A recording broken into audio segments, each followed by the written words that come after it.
కీర్తన గ్రంథం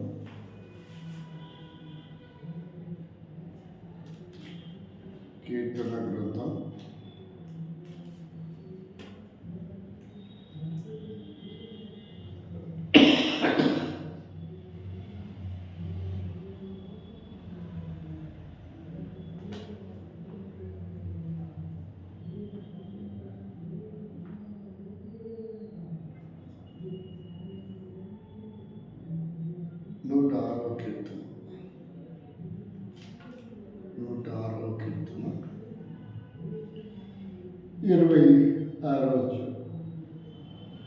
అప్పుడు అరణ్యములో వారిని కూల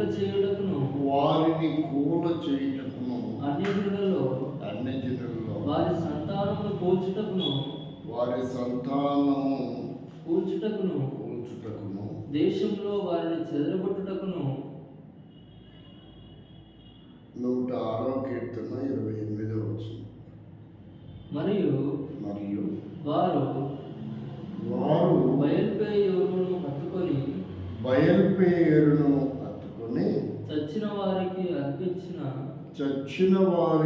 అర్పించిన బలిమాంసమును భుజించిరి.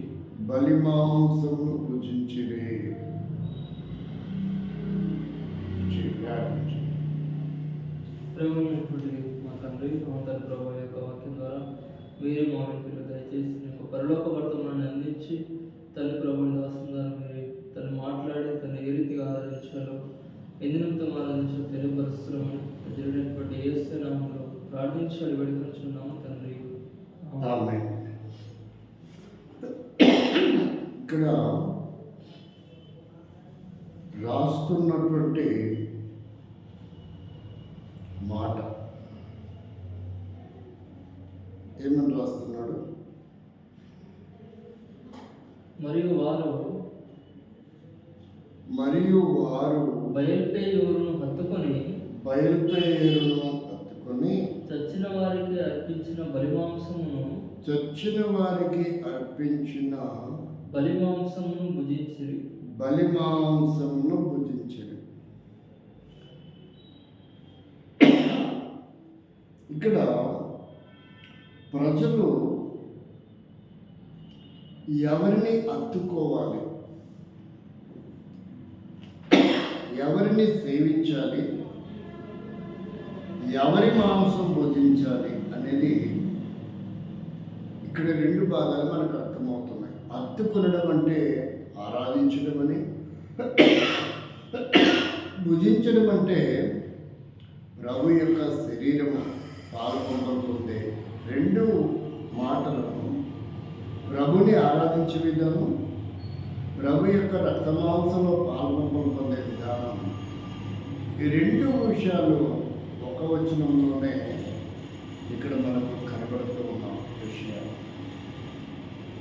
అసలు హత్తుకొనడానికి బలమైన కారణాలు ఏంటి? ఎందుకు హత్తుకోవాలి? హత్తుకొనడంలో ఏం జరుగుతుంది అని మనం చూస్తే,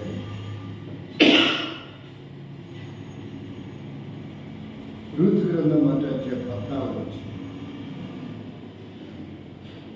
రూతు గ్రంథం 14వ వచనం.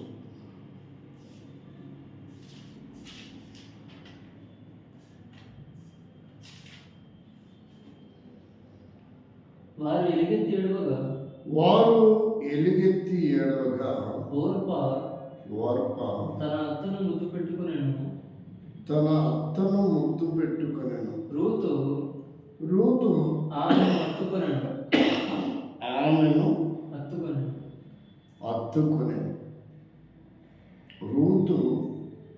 ఆమెను హత్తుకొనెను. ఇక్కడ చాలా ప్రాముఖ్యమైన విషయాలు మనకు అర్థమవుతున్నాయి. అసలు రూతు ఎందుకు హత్తుకోవాలని అనిపించింది? ఆ రహస్యము బహు గొప్పది. మనము భౌతికంగా ఏమంటామంటే హగ్గింగ్ అంటాం కదా, హగ్ చేసుకోవడం అంటారు. హక్ చేసుకోవడం వల్ల జరిగే హార్మోన్స్ రిలీజ్ అయ్యే విధానం, స్ట్రెస్నెస్ పోయే విధానం, కోపము, ఆవేశము, ఇవన్నీ కూడా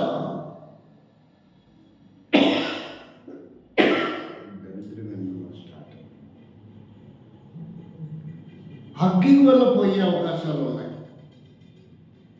అయితే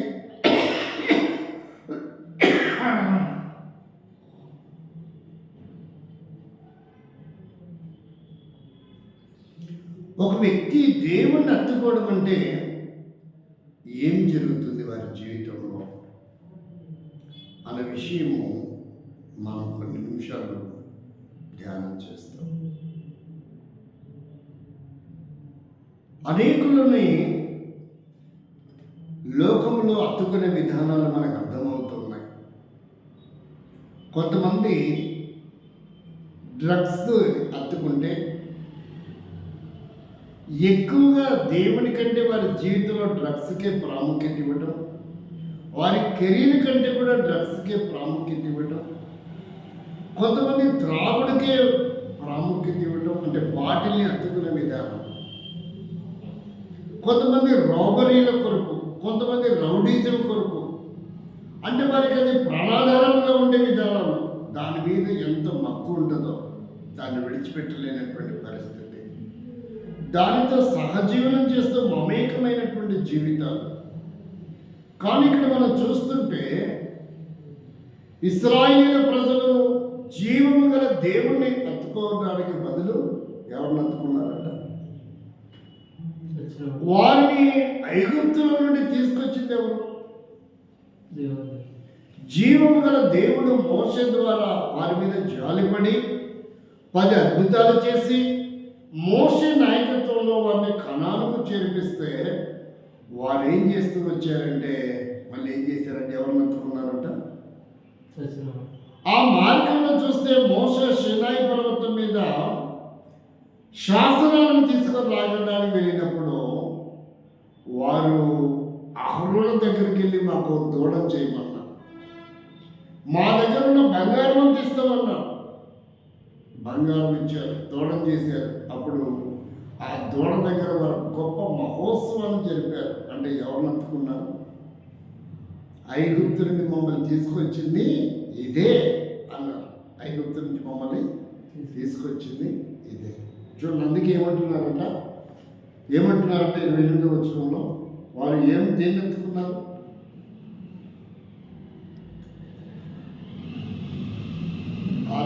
నూట 8వ వచనం. మీరు ఇశ్రాయేలీయులు దేన్ని ఎత్తుకున్నారు చూడండి. మరియు వారు బయల్పెయోరును హత్తుకొని చచ్చిన వారికి అర్పించిన దాని మాంసమును భుజించి. ఎంత దారుణమో చూడండి, ఎంత దారుణం.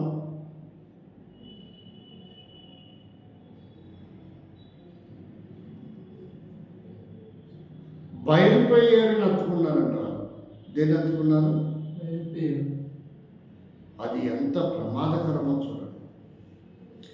అయితే భయంకరమైనటువంటి జీవితంలో ఉన్నటువంటి రూతు ఎవరిని హత్తుకుంది? అత్తను హత్తుకుంది. ఇశ్రాయేలీయులు ఎవరిని హత్తుకోవాలా? జీవము గల దేవుని హత్తుకోకుండా మరలా బయలుపేరుని హత్తుకున్నారు. అంటే మన జీవితంలో రకరకాల విషయాలలో మనం హత్తుకునే వారిగా ఉన్నాం. కానీ రూతు ఒక ఘోరమైన ప్రమాదకరమైన జీవితంలో ఆమె తప్పిదమును బట్టి, జీవితాన్ని బట్టి, అలవాట్లను బట్టి, స్వభావాన్ని బట్టి రూతు ఏమైపోవాలి? మరణమునకు పాత్రరాలు కావాలి. రూతు ఏం కావాలి? జీవితంలో జననంలో ఏమాత్రము మంచి అలవాట్లేవు, మరణానికి పాత్రలు కావాల్సిన ఆమె రూతును హత్తుకొనింది. ఇక్కడ మనం ఏంటంటే మనం కూడా రూతు లాంటి వాళ్ళమే, మరణానికి పాత్రలు కావాల్సిన వాళ్ళు. ఈ దేవుడితో మనకి ఏ సంబంధాలు లేవు. అక్కడ రూతు ఒక పాపికి సాదృశ్యంగా కనపడుతూ ఉంటే మన జీవితానికి, అక్కడ నయోమి దేవునికి సాదృశ్యంగా కనపడుతుంది. ఇక్కడ ఇశ్రాయేలీలు జీవము గల దేవుని ప్రజలే అయినప్పటికీ జీవము గల దేవుని విడిచిపెట్టి మరలా ఎవరు నత్తుకున్నారు? భ్రష్టు పట్టినటువంటి జీవితం. వారు ఆరాధించవలసిన వ్యక్తిని ఆరాధించకుండా, సేవించకుండా, పూజించకుండా మరలా భ్రష్టు పట్టినటువంటి జీవితాలు కనబడుతుంది. అయితే రూతు ఒకప్పుడు ఎలాంటి జీవితం?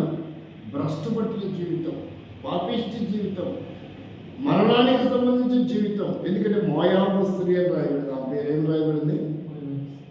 చూడండి, 2వ అధ్యాయం రూతు గ్రంథం 6వ వచనం. రూతు గ్రంథం 2వ అధ్యాయము 6వ వచనం. ఈమె మోయాబు దేశం నుండి నయోమితో కూడా తిరిగి వచ్చిన మోయాబీరాలైన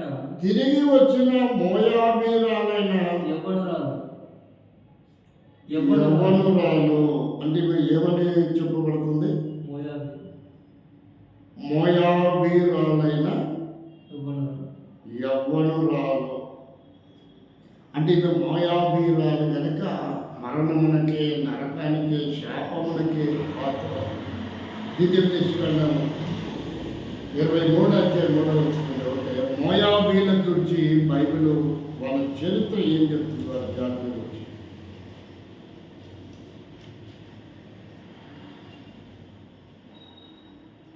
అమ్మోనీయుడే గాని మోయాబీయుడే గాని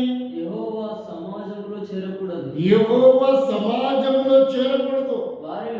వారిలో 10వ తరం వారైనను ఎన్నడను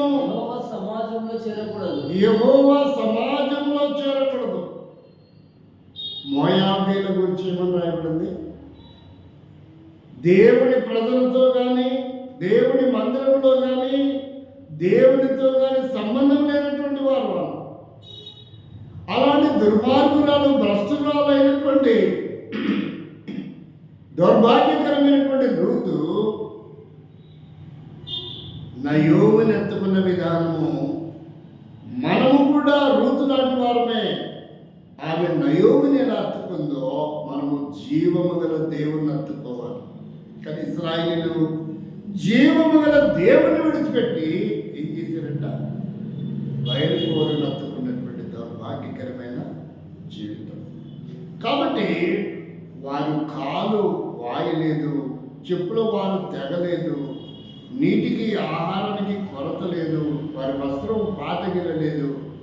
అయినా లక్షల మంది ఏమైపోయినారు? అరణ్యంలో రాలిపోయినారు. ఎందుకని?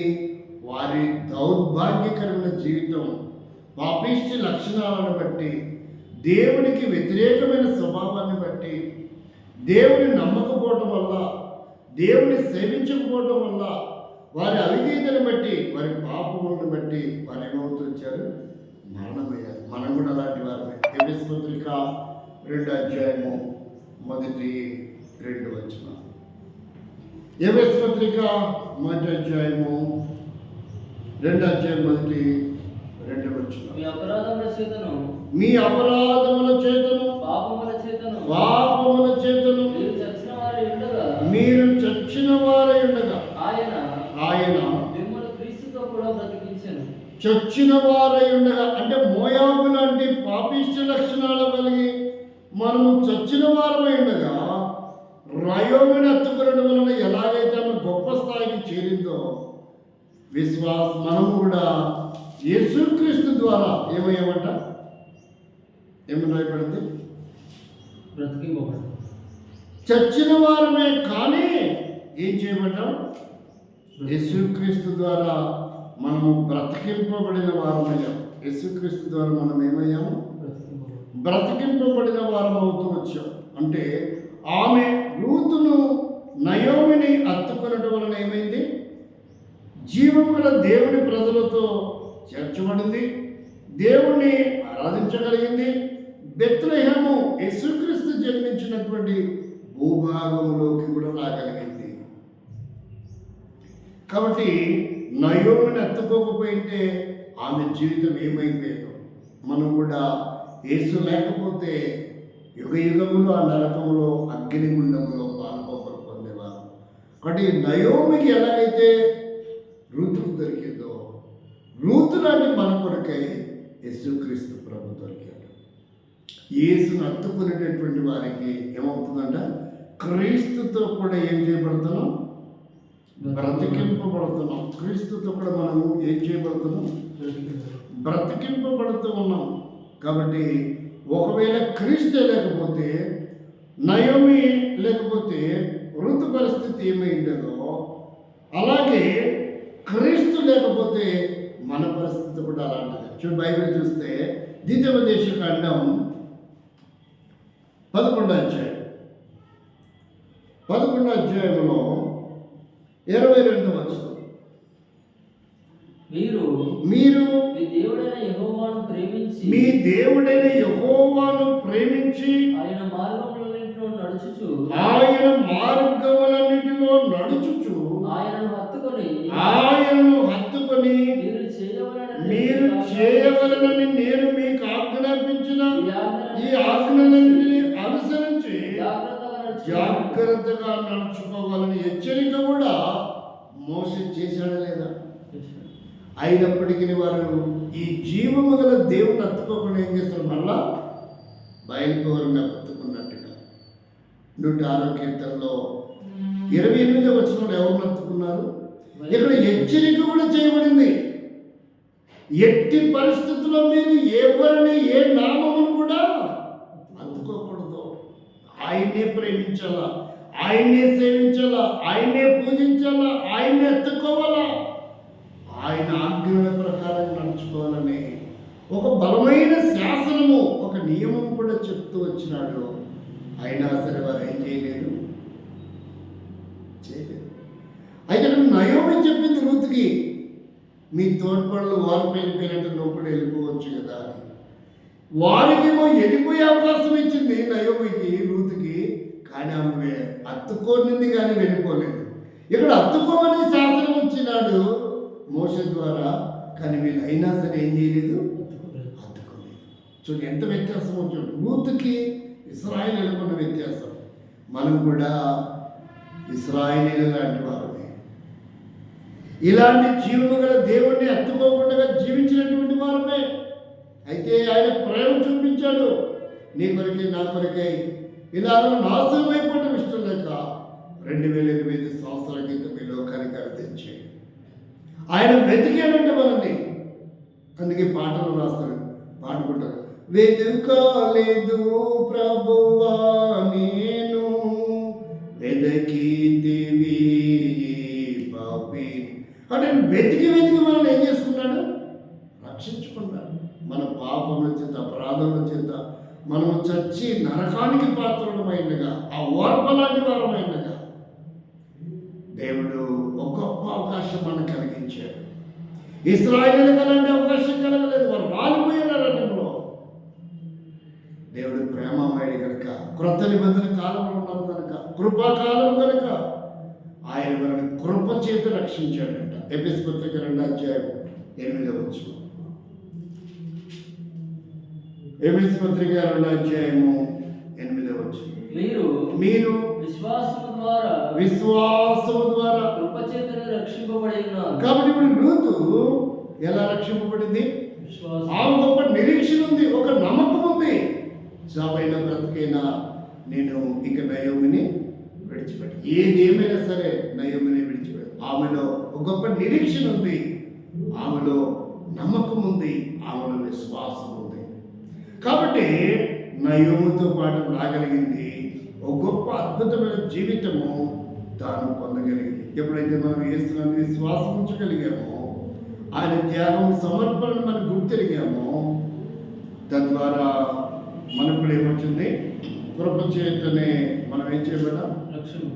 కృప చేతనే రక్షింపబడ్డాం. హత్తుకొనటం వలన రూతుకి ఎలాంటి గొప్ప స్థానం వచ్చిందో, యేసుక్రీస్తు కృప చేత ఆయన మనల్ని వెతికి, అక్కడ నయోమి త్యాగం ఏం చేయలేదు, కానీ నిన్ను నన్ను రక్షించడానికి యేసుక్రీస్తు శిలువ మరణం చెందాల్సిన అవసరం ఏర్పడుతూ వచ్చింది. యెషయా గ్రంథంలో ఒక మాట ఉంటుంది చూడండి. ఆ మాట నాకు సడన్గా కనపడడం లేదు. యెషయా గ్రంథంలో హత్తుకొనడం అనే ఆ పదాన్ని చూడండి. ఒక అద్భుతమైనటువంటి విధానంలో యెషయా గ్రంథంలో మనకు కనపడుతుంది. ఇశ్రాయేలీయుల బలహీనతను మనకు చూపించినటువంటి దేవుడు, ఆ ఇశ్రాయేలీయుల బలహీనతలో మన బలహీనత కూడా ఉంది. అయితే బలమైన దేవుడు నీ కొరకై నా కొరకై ఆయన తన చివరి రక్తబొట్టుని ధరపస్తూ వచ్చాడు. యజ్ఞపక్షిగా బలిగా చేయబడుతూ వచ్చాడు. దేని కొరకంటే మనం ఆయన ఎలాగో హత్తుకొనలేకపోతున్నాం. మనల్ని పోగొట్టుకోవడం దేవుడికి ఇష్టం లేదు కనుక ఆయనని రిక్తుడిగా దీనుడిగా తగ్గించుకొని ఈ లోకానికి అరుదించి తన మరణం ద్వారా మనకి గొప్ప విడుదల విమోచనను కలిగిస్తూ వచ్చాడు. 14 విషయం చదువు.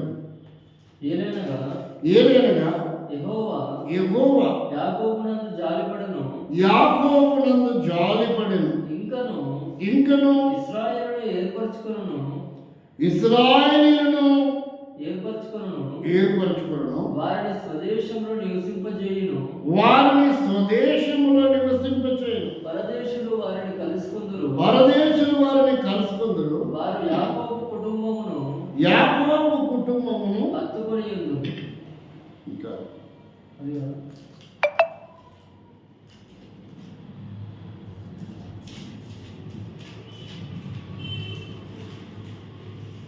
అక్కడే ఉంటుంది. సెర్చ్ చేసిన దాంట్లో రాలేదా 2-3 పాటలు? యెహోవాను హత్తుకొని అన్యుడు, యెహోవాని హత్తుకొని అన్యుడు, ఏమని రాయబడింది? యెహోవాను హత్తుకొని అన్యుడు. 53 విషయం ఏమని చెప్తుంది? ఎవడంటాడు? అన్యుడు. యెహోవాను హత్తుకొని అన్యుడు నిశ్చయముగా యెహోవా తన జనులలో నుండి నన్ను వెలివేయునని అనుకొనవద్దు. షడ్డుడు నేను ఎండిన చెట్టని అనుకొనవద్దు. నేను నియమించిన విశ్రాంతి దినమును ఆచరించుచు నాకు ఇష్టమైన వాటిని కోరుకొనుము. నా నిబంధన నాధారము చేసుకొనుచున్నా షడ్డులను గురించి యెహోవా ఇలాగున. కాబట్టి అన్యుడైనా సరే, ఇప్పుడు నయోమికి రూతు ఎవరు? అన్యురాలు. నయోమికి రూతు ఎవరు? అన్యురాలు. కాబట్టి అర్థమైంది. దేవుడు నేను మనం కూడా ఒకప్పుడు అన్యులమే. ఇక్కడ అంటున్నాడు, అన్యుడు నన్ను కనుక అత్తుకుంటే, ఏమని చెప్తున్నాడు? అన్యుడు నన్ను అత్తుకుంటే నిశ్చయముగా యెహోవా తన జనుల నుండి నన్ను వెలివేయునని అనుకోవద్దు. కొట్టివేసేవాడు కాడు. అయితే 10వ తరం వారు కూడా మోయాబులు ఈ దేవుని ప్రజల్లో చేరకూడదు. ఇది ఇక్కడ నియమం. కానీ మనం దేవుని అత్తుకుంటే ఇక కొట్టివేయబడే స్థానంలో మన పాపములు కొట్టివేయబడతాయి. చూడు, కొలస పత్రికలో రాయబడింది. మనం కొట్టివేయబడం. కానీ ఎప్పుడైతే మనం ఆయన అత్తుకుంటామో ఆయన శిలువ మరణం ద్వారా మనం ఏమేమి కొట్టివేయబడతాయో ఇక్కడ జ్ఞాపకం చేస్తాడు. కొలస పత్రిక 2వ అధ్యాయము 13-15 వచ్చిన మరియు అపరాధముల వలనను శరీరమందు సున్నతి పొందక వలనను మీరు మృతులై ఉండగా దేవుడు వ్రాతపూర్వకమైన ఆజ్ఞ వలన మన మీద రుణముగా మనకు విరోధముగా నుండిన పత్రమును మేకులతో సిలువకు కొట్టి దాని మీద చేవ్రాతను తుడిచివేసి మనకు అడ్డం లేకుండా దానిని ఎత్తివేసి మన అపరాధములన్నిటినీ క్షమించి ఆయనతో కూడా మిమ్మల్ని జీవింపజేసిన కనుక ఆయన ప్రధాన